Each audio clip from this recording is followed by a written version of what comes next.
Hi, welcome back to First Class University. I'm Trevor Price, and today I'm going to be talking about study hacks. I've got a list here of 19 study hacks that I've compiled because I've been speaking to students this last week or two, and they've been asking me what are my sort of tricks and tips to help them become better students. So I thought I'd compile this list of study hacks and share it with you today. So here goes. The first one on my list is to use Google Scholar. Do you know about Google Scholar? Everyone knows about Google, but Google Scholar is a very good and precise, more academic type of search engine that will search journal articles and the more academic literature and help you identify those items that might be useful for you. You can search with keywords, of course. You can search with limiting the dates, so you can get the most up-to-date published information. And the good thing with Google Scholar is you can also build your own academic profile. So you'll see, like mine, I've got one up there, a list of the papers I've published and their impact. So if you're interested to know about this paper and about the author, and to have a look at the author's other papers that they might have written, then perhaps they've got a Google Scholar profile. Search for Dr. Trevor John Price and you should find me on Google Scholar. So the second study hack is when you're doing a literature review, usually, to start that off at least, 5 or 6 key articles will usually be enough if you're an undergrad and a postgrad student doing a literature review and you just want a very quick and relatively easy view of what's going on in your topic of interest in terms of the academic press and literature out there. So if you can identify, perhaps using Google Scholar, but importantly also using your libraries, your academic libraries, catalogue and search functions to find those journal articles that you can access. If you can find the 5 or 6 most up-to-date key articles, that's usually a really good number to start your literature review. Of course, you can build upon that later, but just to get you going and to give you some confidence that you're going along the right lines in your research, 5 or 6 key articles usually be okay. So that brings me on to the third point. The third study hack here is to use your university search engine that's linked probably to your university's library. So that's important because your university library will have paid and subscribed to electronic databases. If you go and use Google Scholar, that will pull up literally millions of articles that might be interesting to you. But I'm sure when you click on some of them, you might come up against a paywall asking you to pay for access to that article. Well, your university's probably done that already for you, has spent that money on your behalf.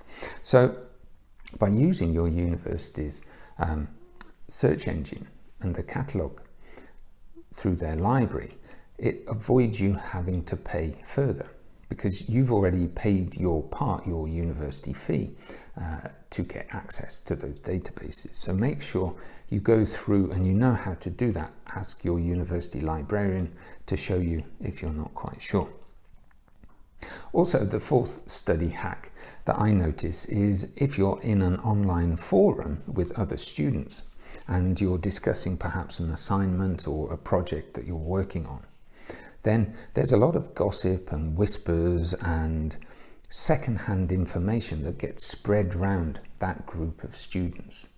I've noticed this a lot in my classes, especially online, but also in a physical classroom, is that students start to spread rumours and kind of whisper to each other about how the assignment or the exam is going to work, and quite often that's incorrect information. So don't heed that student gossip. Go to the academic who's put that assignment or that project in front of you and ask them to clarify what is right and what is wrong. The fifth study hack is when you're coming up to an exam, always ask the lecturer or the tutor in charge of that exam for some revision tips. They might say they can't help you, but then again, they might actually put on a revision session for you that you'll be able to get some hints and tips from them, because after all, they're the ones that have probably written the exam paper, or at least know what is in the exam paper, and can help you target your revision and do well in that exam, of course. The sixth study hack kind of goes without saying, avoid plagiarism. Don't copy other people's work. Universities these days have really good systems to check out students' assignments and writing, and to identify any potential plagiarism. So the best thing is, don't copy, don't cheat, don't pass off the work of others as yours, because you will get found out and you will get punished as a result. The seventh study hack I can think of is to create a study plan to keep your studies on track. Now, if you're in the first year of your undergrad degree, you might be looking at 3 years of study. Well, think about that from a strategic, a sort of overarching view. What do you need to do each year to be able to pass and graduate with that degree? Then, whilst you're in each year of study, you need to think about those 12 months and what are the tasks that you need to do to achieve that first-class degree. But I would also go on a kind of month-by-month or even a week-by-week basis as well. And I use all sorts of online tools to help me, like I've got an Apple iPhone, I use the calendar online, I use Microsoft Outlook, I use the Reminders app. There's all sorts of apps out there that can help you remember the tasks that you need to do and when you need to do them by.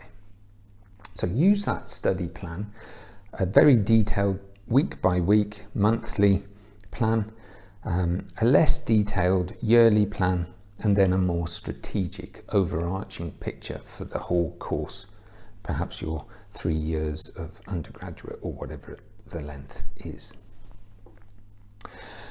The eighth study hack, and I guess I should have said this right at the beginning really, is to study a course that you're enjoying.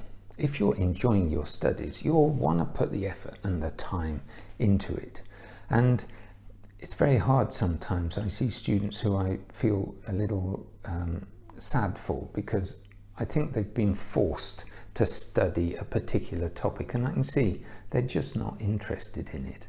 And A, they're wasting their time, but B, they're wasting their money and an opportunity to learn things that they're interested in. So right at the beginning of your journey into a university, think about the course that you want to study and make sure, as much as you can, it's one that you enjoy and that you're really passionate about and interested in doing. Similarly, the ninth study hack would be to choose a good course. And I don't know if you've heard of like the National League tables of universities, but each university, especially in the States, here in the UK and in other countries, are ranked in terms of different criteria to do with the courses and the quality of those courses. So things like the graduate opportunities, things like the resources that the university has put into those courses, things like how many students per member of staff are you likely to find in class, things like the research excellence of that university. And organisations such as the Times and others publish these league tables of university courses, ranking them with the best, places like Oxford, University and Cambridge University down to the less good ones.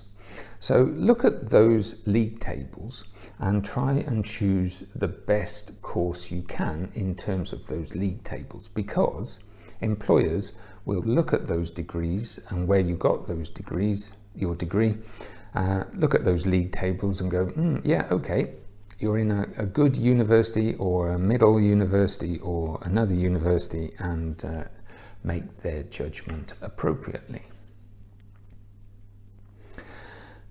The 11th study hack is more kind of mundane, more practical, I suppose. It's the university will probably have a lot of equipment and kit that is related to your course that you can borrow.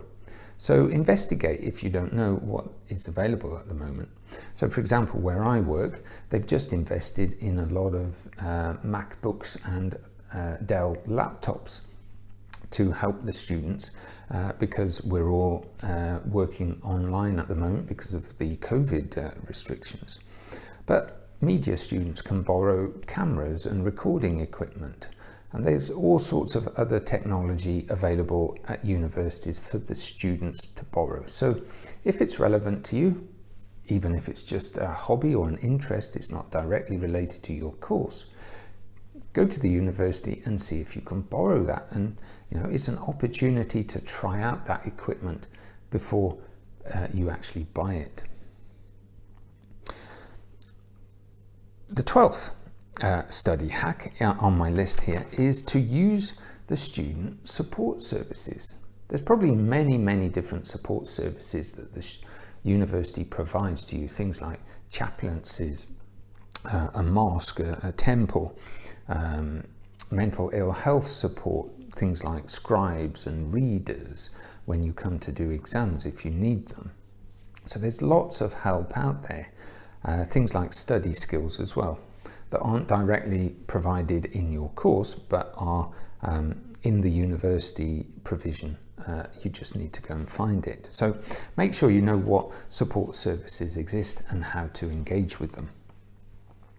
Also, be engaged, the 13th study hack, be engaged with the student union. After all, your student fees have paid towards the SU, the student union. And the SU provide all sorts of activities and hobby groups and sports groups that can make your life at university much more rich and varied and much more interesting.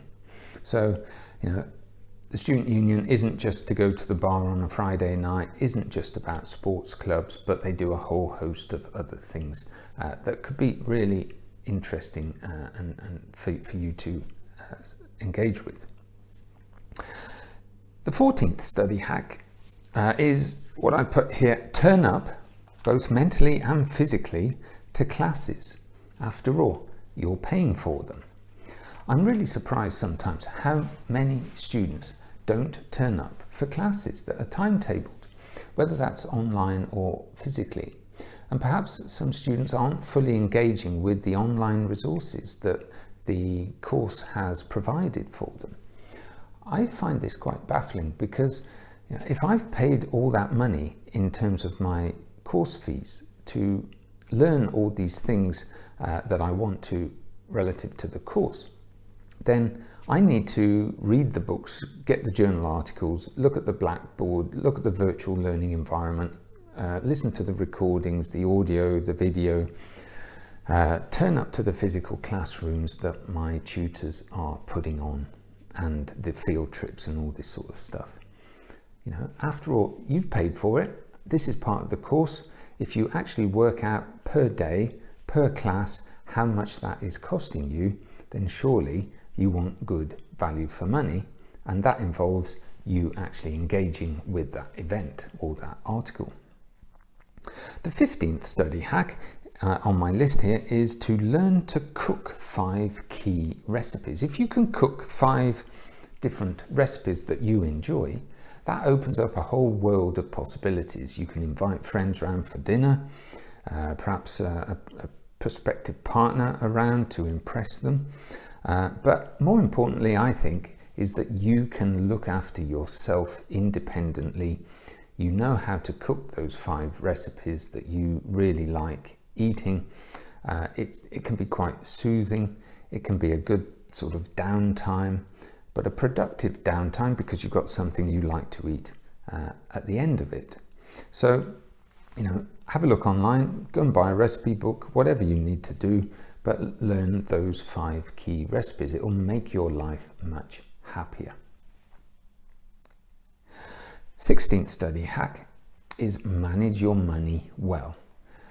You've got enough problems to deal with being a student. You've got to turn up to class, you've got to do your assignments, write your exams, write reports or essays. You've got to attend classes, study skills, workshops, field trips, whatever.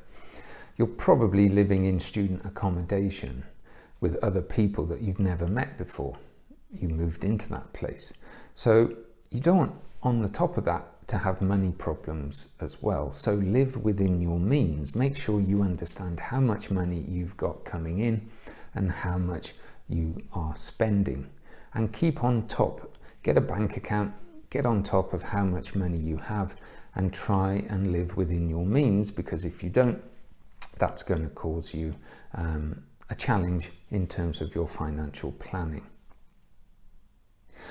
The 17th study hack is to combine university and employers' work if you can, and make university work itself ultimately useful. I've got a lot of students on my courses who are part-time students. That means that they are lucky in that they have paid work to do during the other times of the week. So what I always say to them is, if you can do your university work that is also useful at your paid work, your employer's work, then that's a kind of double whammy, isn't it? So commonly I supervise, help students with their research projects, and if I know they're employed, I ask them, is there any way you can work on a project for the academic course that is going to be useful in your line of work? And usually that's the case, and usually that can help those students when they complete that work to take it to their boss and perhaps get a promotion or a pay rise, or at least solve a problem at work that they've been working on before. The 18th, last but one study hack I've got on my list, is to be considerate to university staff. After all, we're all humans, aren't we? So when you're asking staff for help, or you're asking or talking to staff, even walking around the university, or perhaps you're asking a question on a library chat line or something like that, be polite, be considerate, and have some compassion and empathy for the person who is trying to help you. Generally, university staff are very helpful, positive people. But if you antagonize them, if you're rude and you're rather obnoxious, then that is potentially going to put up a barrier, and that's not going to be a happy way of working. Finally, the 19th tip I'd say to you is be healthy. Keep healthy as you can. Eat well, sleep well, keep hydrated, socialize, and keep active. And in that way, you'll maintain your health, your physical health, your mental health, and that will put you in a really strong position for doing well in your studies. So hopefully my 19 study hacks, kind of random order there, sorry about that, but that's the way it sort of happens sometimes, comes out of my head. Hopefully they'll help you regardless, and you'll be able to take one or two of them and apply them to your life and boost your grades and get a first-class university degree as a result. So thanks very much for listening. If you like the video, give me a thumbs up and subscribe to this channel. I've got lots of other videos to help you as you're a university student. So cheers, bye.